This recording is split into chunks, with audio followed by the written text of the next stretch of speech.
أعوذ بالله من الشيطان الرجيم بسم الله الرحمن الرحيم تبت يدا أبي لهب وتب ما أغنى عنه ماله وما كسب سيصلى نارا ذات لهب وامرأته حمالة الحطب في جيدها حبل من مسد صدق الله العظيم. یہ قرآن کریم کی جو ترتیب ہے، جو قرآن کریم میں صورتیں ہیں، کل 114 صورتیں، اس ترتیب کے اعتبار سے یہ 111 نمبر کی صورت ہے. لیکن جو اللہ رب العزت والجلال نے اس زمین پر نازل فرمایا ہے، اس ترتیب کے اعتبار سے یہ قرآن کریم کی 6 نمبر پر نازل ہونے والی صورت ہے. اس صورت کے اندر 5 آیتیں ہیں، اور یہ صورت مکہ مکرمہ میں نازل ہوئی تھی. یعنی جس وقت حضور اکرم صلی اللہ علیہ وسلم مکہ مکرمہ میں ہی مقیم تھے، اسی دوران یہ صورت نازل ہوئی. اس صورت میں کیا ہے؟ بنیادی طور پر اس صورت میں حضور اکرم صلی اللہ علیہ وسلم کا ایک سگا چچا تھا جس کا نام تھا ابو لہب. یہ اصل میں اس کی کنیت تھی، اس کا اصل نام تھا عبد العزا. اور یہ حضور اکرم صلی اللہ علیہ وسلم پر ایمان بھی نہیں لایا تھا. اس صورت میں مختصراً یہ بیان کیا گیا ہے، ایک واقعے کا پس منظر ہے. وہ یہ کہ حضور اکرم صلی اللہ علیہ وسلم پر جب نبوت کا سلسلہ اللہ رب العزت والجلال نے جاری فرما دیا، تو اس کے بعد حکم ہوا کہ اللہ کے بندوں کو اللہ کی طرف بلایا جائے. تو حضور انفرادی طور پر دعوتیں دے رہے تھے. پھر اللہ رب العزت والجلال نے قرآن کریم کی ایک آیت نازل فرمائی، وَأَنذِرْ عَشِيرَتَكَ الْأَقْرَبِينَ، جس میں حکم دیا گیا کہ اے پیارے حبیب، سب سے پہلے تو آپ اپنے قریبی خاندان والوں کو، قریبی لوگوں کو دین کی دعوت دیں.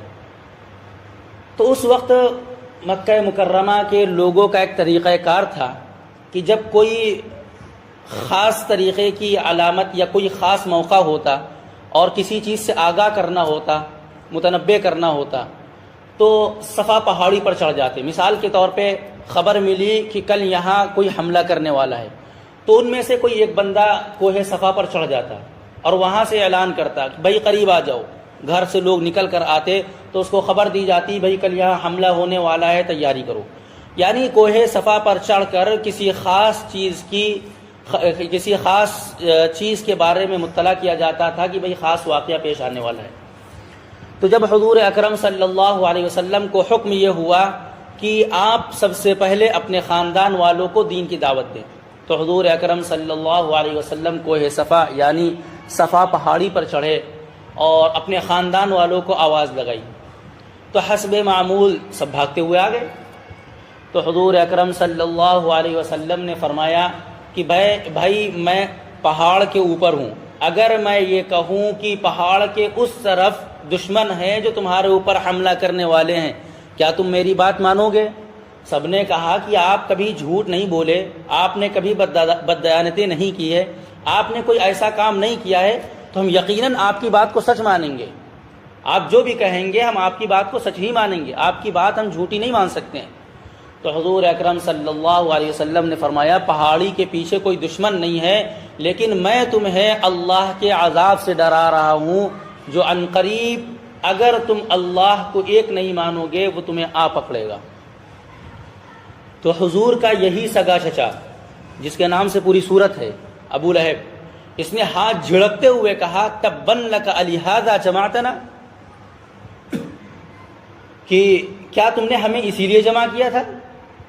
حضور اکرم صلی اللہ علیہ وسلم کو برا بھلا کہا. اور بعض روایت میں آتا ہے کہ حضور اکرم صلی اللہ علیہ وسلم پر مارنے کے لیے پتھر بھی اٹھا لیا. کیا صرف تم اس لیے ہم کو بلا رہے ہو کہ ہم اپنے تمام خداؤں کو چھوڑ کر ایک خدا کی عبادت کرنے لگیں؟ تم ہم کو اس لیے بلا رہے ہو؟ تو خیر اس وقت جو ابو لہب نے حضور اکرم صلی اللہ علیہ وسلم کے لیے لفظ استعمال کیا تھا تبا لک لہذا جمعتنا، تو اللہ رب العزت نے اسی ابو لہب کے استعمال کردہ لفظ کو قرآن کریم میں نازل کیا اور فرمایا، اللہ نے فرمایا کہ حضور اکرم صلی اللہ علیہ وسلم کا تو کچھ نہیں برا ہونے والا ہے، لیکن تم بدبخت ہو، تم بدقسمت ہو۔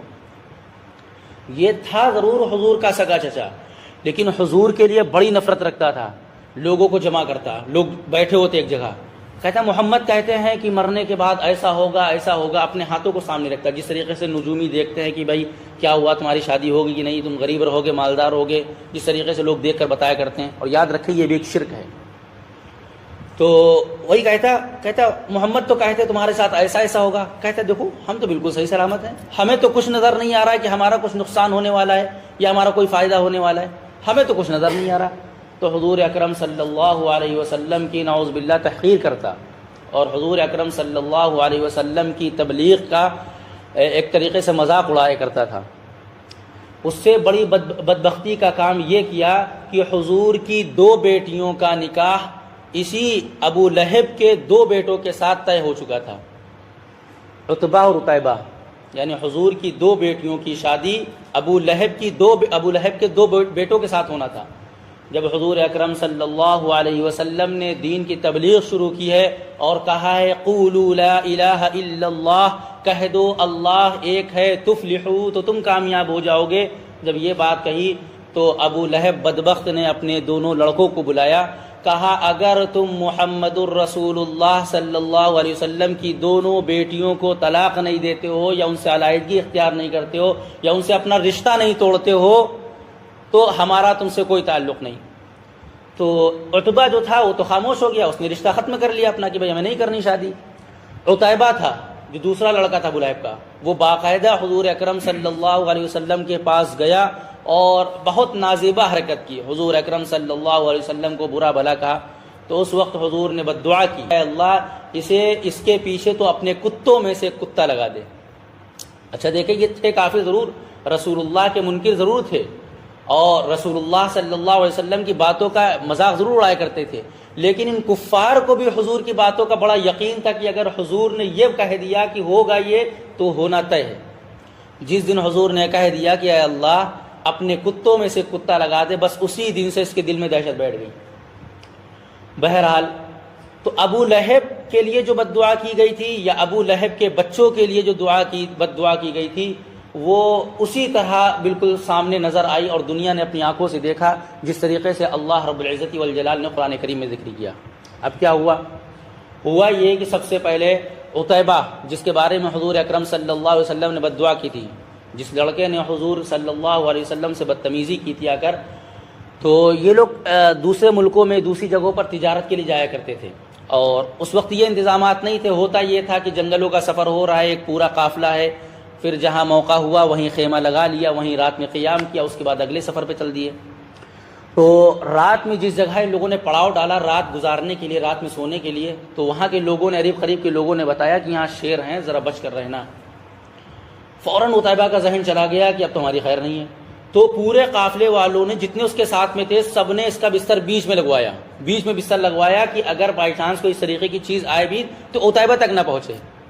عتیبہ کا بستر سب سے بیچ میں لگا اور چاروں طرف خوب سارے لوگ لیٹے ہوئے۔ رات ہوئی، رات کی تاریکی چھائی، ایک شیر آیا سونگتے سونگتے سب کو کنارے کر کے، کسی سے کچھ نہیں بولا، کسی کو خراش تک نہیں آئی، اور عتیبہ کے پاس پہنچتا ہے، چیڑ پھاڑ کر ختم کر دیتا ہے۔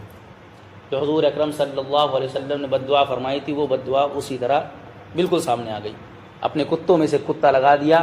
اللہ رب العزت نے دنیا کے اندر ہی اس کا وہ حشر کیا کہ رہتی دنیا تک کے لیے عبرت بنا دیا۔ اب اس کے بعد نمبر آتا ہے ابو لہب، ابا جی کا، اب ان کا نمبر آیا۔ اب ابو لہب غزوہ احد کے چند دنوں کے بعد، تھوڑے سے وقت کے بعد ابو لہب کو ایک بیماری ہو گئی، کہتے طاعون کی گلٹی ہو گئی، کوئی اس طریقے کی بیماری ہو گئی، بدن سڑنا شروع ہو گیا، اور ایسی بیماری ہو گئی چونکہ یہ لوگ اس طریقے کی چیزیں مانتے ہیں کہ اگر کسی کی آنکھیں خراب ہیں ہم ان کی آنکھوں میں دیکھ لیں تو ہماری آنکھیں خراب ہو جائیں گی، کہ کوئی مستقل بیمار رہ رہا ہے اس کے پاس بیٹھیں گے بیماری ہماری طرف آ جائے گی۔ تو یہ سب دراصل دیکھا جائے تو ہمارے عقیدے کی کمزوری ہے۔ اللہ رب العزت والجلال جب تک نہیں چاہے گا تو کچھ نہیں ہوگا۔ بعض لوگوں کو ہم نے اپنی آنکھوں سے دیکھا اتنا احتیاط کرتے ہیں کہ دوسرے کے گلاس کا جھوٹا پانی تک نہیں پیتے ہیں، یہاں تک کہ ہوتا ہے کہ ایک انسان نے پورا پانی پی کر ختم کر دیا تو جب تک اس گلاس کو کھنگال نہیں لیں گے اس وقت تک پانی نہیں پئیں گے۔ حالانکہ یہ بہت اس طریقے کی چیز ہے، ایسا نہیں ہونا چاہیے۔ تو اب ہوا یہ کہ ابو لہب کو، جس نے حضور اکرم صلی اللہ علیہ وسلم کو برا بھلا کہا تھا اور اللہ رب العزت نے اس کے لیے باقاعدہ فیصلہ فرما لیا تھا، اور اللہ نے کیا فرمایا تھا؟ تبت یدا ابی لہب وتب، اللہ نے فرمایا اسی وقت نازل فرمائی کہ ابو لہب کے گویا کی دونوں ہاتھ ٹوٹ گئے، ختم ہو گئے اور وہ برباد ہو گیا۔ تو اللہ نے پہلے ہی فرما دیا تھا، لیکن اللہ کے علم میں تو تھا کہ ہاں بھائی ابھی تو یہ صحیح سلامت ہے، لیکن آنے والے وقت میں اس کے ساتھ یہی ہوگا۔ تو ابو لہب کے اوپر ایسی بیماری آئی کہ گھر والوں نے اسے گھر سے نکال دیا۔ بیوی کہہ رہی کہ اگر گھر میں رہے گا تو ہمارے اوپر اثر آئے گا، بچوں پر اثر جائے گا، سب بیمار ہو جائیں گے اور سب اسی بیماری میں مبتلا ہو جائیں گے اور سب پریشان ہوں گے۔ اس کو گھر سے باہر نکال دیا گیا۔ اسی حالت میں تڑپ تڑپ کر ایڑیاں رگڑ کر مر گیا، لیکن کوئی اس کا پرسان حال نہیں رہا۔ روایات میں آتا ہے 3 دن تک سڑتا رہا، مرنے کے بعد تک 3 دن تک سڑتا رہا۔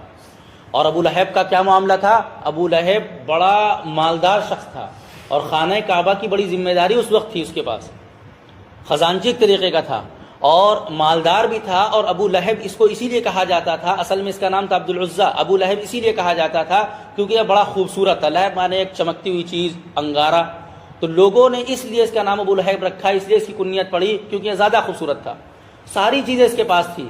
لیکن اس کے بعد بھی اس کے مرنے کے 3 دن ہو گئے، تقریباً 3 دن تک سڑتا رہا، لیکن کوئی اس کے پاس نہیں پہنچا، اس کے سگے بیٹے تک نہیں پہنچے۔ آخر کار غلاموں کو کچھ پیسے لے دے کر، جس طریقے سے ہمارے یہاں گلیوں میں کتے مر جاتے ہیں تو کیا ہوتا ہے، جو بھنگی وغیرہ ہوتے نالیوں کچرا اٹھاتے ان کو 150 روپے دے کر بھائی کتا پھینک دو جا کر کنارے، سیم حال وہی کیا گیا کہ غلاموں کو چند پیسے دے کر کے اس کو ایک گڑھا کھدوا کر کے ایسے ہی گڑھے میں پھینک دیا گیا، اس کے اوپر سے پتھر ڈال دیا گیا۔ یہ حشر ابو لہب کا۔ تو حضور اکرم صلی اللہ علیہ وسلم نے جس وقت تبلیغ کی ہے تو اب ہمیں یہاں سے بہت سارے سبق ملتے ہیں۔ کیا سبق ملتا ہے؟ ہمیں سبق یہ بھی ملتا ہے کہ جب ہم کوئی اچھا کام کریں گے، اللہ کے لیے کوئی قدم بڑھائیں گے تو لوگ ہمارے مخالف ہوں گے، لیکن کوئی ضروری نہیں ہے کہ اگر کوئی ہماری مخالفت کرے تو ہم اس کا بدلہ لینے کے لیے بیٹھ جائیں۔ نہیں، ہمیں بدلہ لینے کا کوئی مسئلہ نہیں، ہم اس کے کام کو ہم اللہ پر چھوڑ دیں گے کہ بھائی اس نے اس لیے ہمیں نقصان پہنچایا، اس لیے اس نے ہم سے دشمنی لی ہے کیونکہ ہم اللہ کا کام کر رہے ہیں، باقی اللہ جانے یہ جانے، ہم اس کا معاملہ اس کے سپرد کرتے ہیں۔ اور دوسری بات، سب سے بنیادی چیز، ابو لہب کون تھا جس کا اتنا برا حشر ہوا؟ اس کے بچوں کا یہ حشر ہوا۔ ابو لہب کون تھا؟ حضور اکرم صلی اللہ علیہ وسلم دنیا کی سب سے عظیم ہستی، یہ کہہ لے بلکہ حقیقت یہی ہے کہ حضور اکرم صلی اللہ علیہ وسلم کی وجہ سے دنیا بنائی گئی۔ یہ پنکھے بند کر دیے۔ تو اتنی بڑی ہستی، اس کے بعد بھی حضور اکرم صلی اللہ علیہ وسلم کا سگا چچا ہونے کے باوجود اس کا رشتہ اس کے کچھ کام نہیں آیا۔ حضور کا سگا چچا تھا لیکن سگا چچا ہونے کے بعد بھی حضور کا رشتہ اس کے کام نہیں آیا۔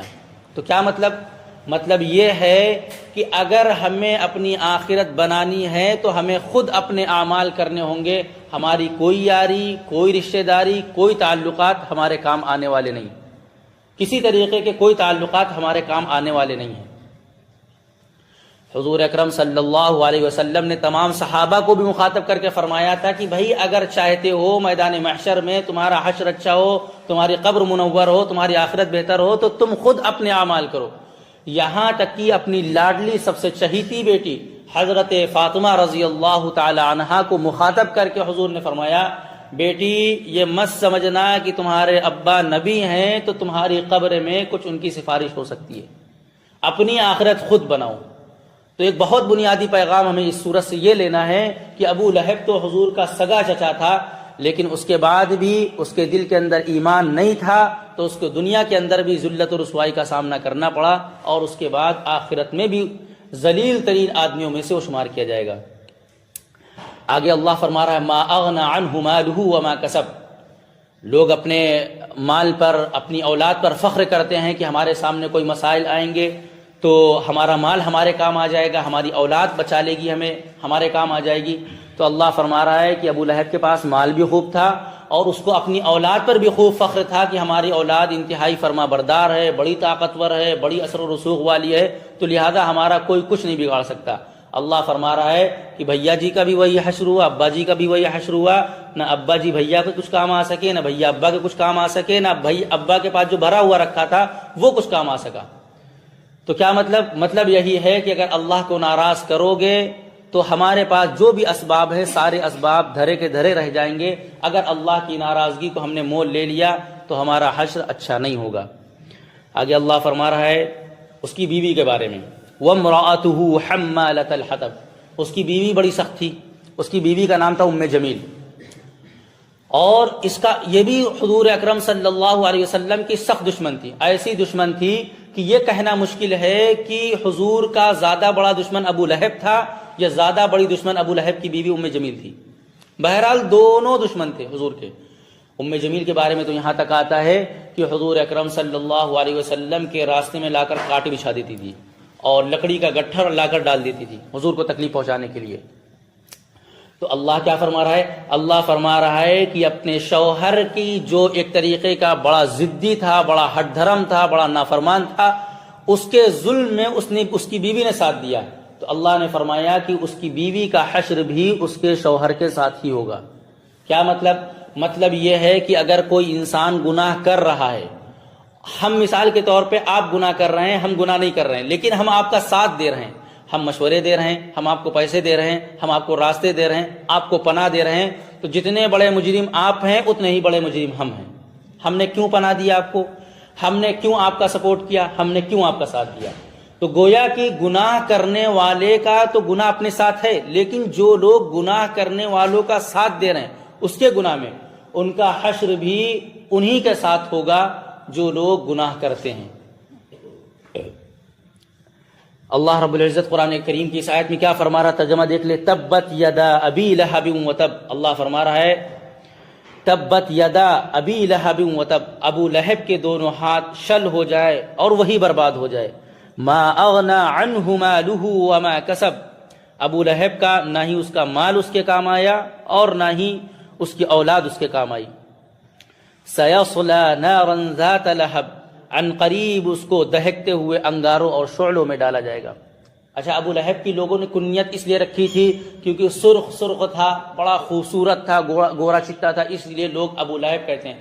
مفسرین کہتے ہیں ابو لہب کا مطلب یہ ہے کہ ہمیش سرخ انگاروں میں رہنے والا، وہ جس کی پرورش انگاروں میں ہوگی، جو زندگی بھر دہکتے ہوئے انگاروں میں اور سرخ شعلوں میں رہے گا۔ اس کا مطلب یہ ہے کہ ابو لہب کی کنیت جو تھی اسی طرح تھی جس طرح اس کا حشر ہونا تھا۔